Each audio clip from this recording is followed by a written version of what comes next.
We're going to head on over to the Western Cape because Agriculture Minister John Steenhuisen says recent allegations that his department is pushing an AgriBEE agenda are damaging to transformation efforts in the sector. He says that certain figures are pushing a misinformation agenda to deliberately spread falsehoods about him as minister, as well as the department. Latashia, Naidoo joining us for a little bit more on this one. Latashia, let's just talk about these allegations a little bit more, what exactly they entail, and what then Agriculture Minister John Steenhuisen is refuting exactly. Yes, good afternoon, Arabella. That all-important press conference by the Minister of Agriculture, John Steenhuisen, to address those a number of allegations relating to his portfolio, his ministry, particularly around misinformation campaigns, that he's started a variety of transformation funds and that he's been pushing high tariffs upon the industry.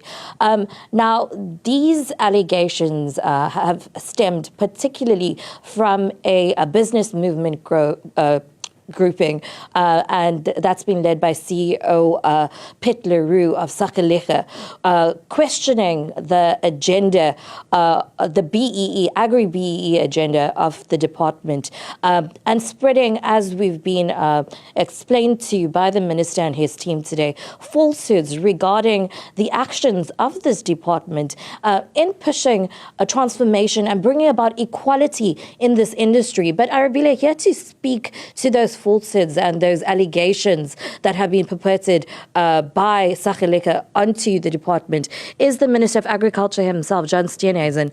John, you found yourself the subject of a very orchestrated campaign, as you've spoken to, where misinformation has been spread regarding the department's AgriBEE policy, as well as you allegedly starting transformation funds. Could you speak to those allegations? Well, first of all, I just want to say that what Sakelicha has done is try and whip up a public outrage over something, clearly part of some form of fundraising agenda of their own.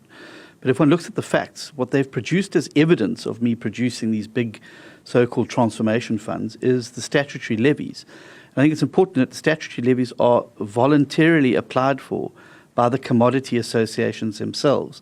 And they're used for the benefit of the entire commodity value chain and doing things like scientific research, overseas marketing, consumer education. And yes, a proportion of that is used to try and address the huge inequality problem we have in South Africa.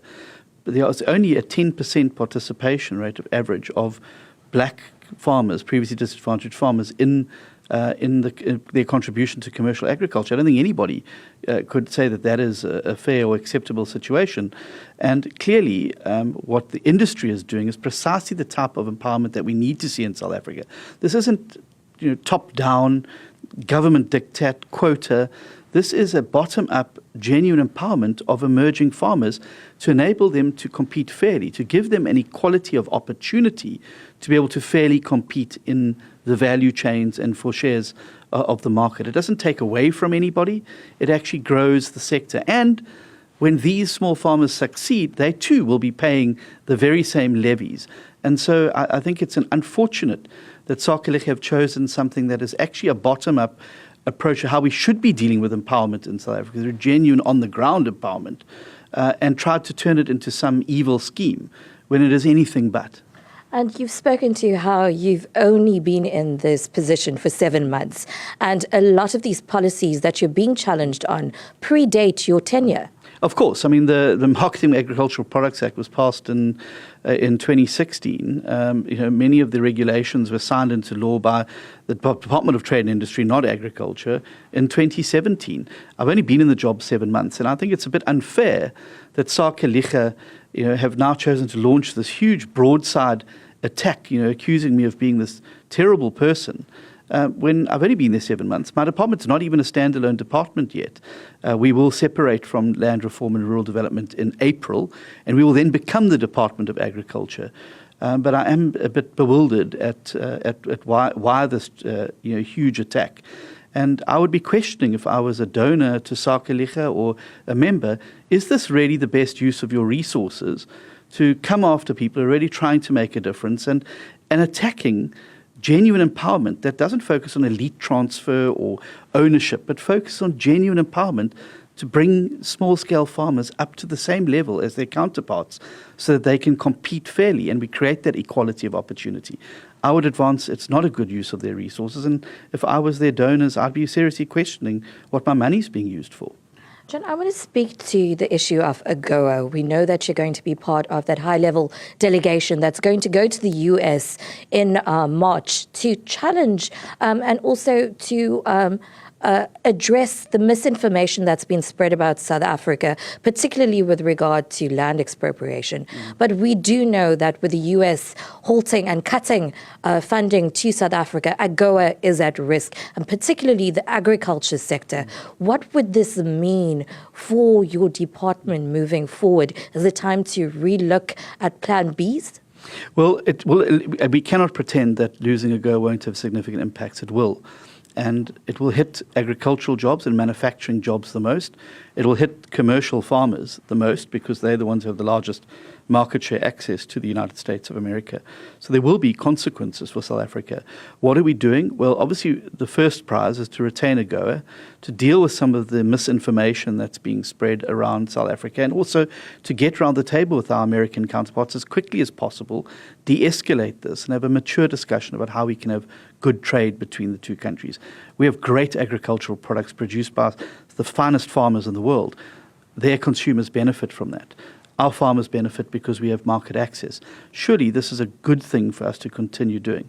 If we are to lose Agoa, however, I would hope that we are able to move swiftly to conclude some form of trade agreement. The last thing we need is tariffs being placed on South African goods as a result of misinformation. So we need to clear up the misinformation, put on the table the issues that they're concerned about, the issues we may be concerned about, and find a common way forward. We've had a good partnership with the United States for decades. Yes, previous governments have made some very bad policy choices and very bad foreign policy choices. But this is the 7th administration. This is a new government. There's been a peaceful transition of power to a new government. And this government needs a chance to be able to grow the economy and create jobs.